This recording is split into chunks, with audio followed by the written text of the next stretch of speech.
ನಮ್ಮ ಜೀವನದ ನಿತ್ಯ ಸತ್ಯ. ನಾವು ಚಿಕ್ಕವರಿದ್ದಾಗ ಗೆಳೆಯರ ಜೊತೆ ಆಟ ಆಡುವಾಗ ಅವಲಕ್ಕಿ ಪವಲಕ್ಕಿ ಕಾಂಚನ ಮಿಣಮಿಣ ಢಾಮ್ ಢುಮ್ ಠಸ್ ಪುಸ್ ಕೊಯ್ ಕೊಟಾರ್ ಅಂತ ಒಂದು ಪದ್ಯ ಹೇಳ್ತಿದ್ವಿ. ಹುಚ್ಚರ ಹಾಗೆ ಏನೇನೋ ಆಟ ಎಂದು ನಾವು ಆಗ ಹೇಳ್ತಿದ್ವಿ. ಅದಕ್ಕೆ ನನ್ನ ಅಜ್ಜಿ ಈ ರೀತಿ ಹೇಳಿದರು: ಹಲೋ ಹುಚ್ಚಪ್ಪ, ಅದರ ಅರ್ಥ ಹೇಳುತ್ತೇನೆ ಕೇಳು. ಈ ಹಾಡು ಭೂಮಿಯ ಮೇಲೆ ಮನುಷ್ಯನ ಜೀವನದ ಘಟ್ಟಗಳನ್ನು ತಿಳಿಸುತ್ತದೆ. ಅಂದರೆ ಅವಲಕ್ಕಿ, ಮನುಷ್ಯ ಬಾಲ್ಯದಲ್ಲಿ ಅವಲಕ್ಕಿ ತಿಂತಾನೆ. ಪವಲಕ್ಕಿ, ದೊಡ್ಡವನಾದ ಮೇಲೆ ಪಾವಕ್ಕಿ ಅನ್ನ ತಿಂತಾನೆ. ಕಾಂಚನ, ಯೌವನದಲ್ಲಿ ಕೆಲಸಕ್ಕೆ ಸೇರಿದ ಮೇಲೆ ದುಡ್ಡು ಕೈಯಲ್ಲಿ ಓಡಾಡುತ್ತದೆ.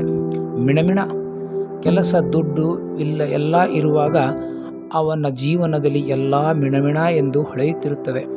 ಢಾಮ್ ಢೂಮ್, ಆಮೇಲೆ ಧಾಮ್ ಧೂಮ್ ಎಂದು ಅವನ ಮದುವೆ ಆಗುತ್ತದೆ. ಟಸ್ ಪುಸ್, ಮದುವೆಯಾಗಿ ಮಕ್ಕಳಾದ ನಂತರ ವ್ಯಕ್ತಿಯ ಜೀವನದಲ್ಲಿ ಎಲ್ಲ ಟಸ್ ಪುಸ್, ಏಕೆಂದರೆ ಮಕ್ಕಳು ಹೇಳೋದನ್ನೇ ದೊಡ್ಡವರು ಕೇಳಬೇಕು. ಕೊಯ್ ಕೊಟಾರ್, ಕೊನೆಗೆ ವ್ಯಕ್ತಿಯ ಮರಣ. ಹೇಗಿದೆ ನೋಡಿ, ಜೀವನದ ಸಾರವೇ ಈ ಹಾಡಲ್ಲಿ ಅಡಗಿದೆ.